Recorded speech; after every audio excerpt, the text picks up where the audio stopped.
കൊടുങ്കാറ്റിന് ഹൃദയം അരയാൽ കൊമ്പിൽ തേങ്ങി എന്ന് തുടങ്ങുന്ന ഒരു പാട്ട്.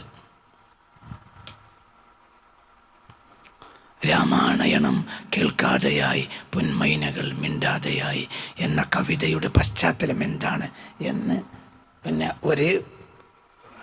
ഒരു സ്ത്രീ, ഒരു സിനി ആർട്ടിസ്റ്റ്, മറ്റോ ഏതൊരു സ്ത്രീ ചോദിക്കാണ്, ഒരു ചാനൽ ചർച്ച ചോദിക്കാണ് കൈതപ്രത്തിനോട്. അപ്പോൾ പറഞ്ഞു, അന്നാണ് ബാബരി മസ്ജിദ് പൊളിച്ചത്. ആ വാർത്ത പുറത്തു വന്നപ്പോൾ മനസ്സിന് ദുഃഖം തോന്നി. രാമൻ പോലും സഹിക്കാത്ത കർമ്മമാണിത്. അപ്പോഴാണ് രാമായണം കേൾക്കാതെയായി, പൊന്മൈനകൾ മിണ്ടാതെയായി എന്ന കവിത ഞാൻ 92 എഴുതിയത്. ഈ മനുഷ്യന്മാരൊക്കെ നിങ്ങൾ എന്താ പറയുക? അവർക്ക് സഹിക്കാൻ കഴിയില്ല. ഈ മനുഷ്യന്മാരെ പറ്റി നിങ്ങൾ എന്താ പറയുക? ആ മനുഷ്യന്മാരെ നിന്റെ വ്യാഖ്യാനത്തിൽ ഒതുങ്ങോ? ആ മനുഷ്യന്മാരെ പഠിച്ചോ വെറുതെ ആക്കും നിനക്ക് തോന്നുന്നു?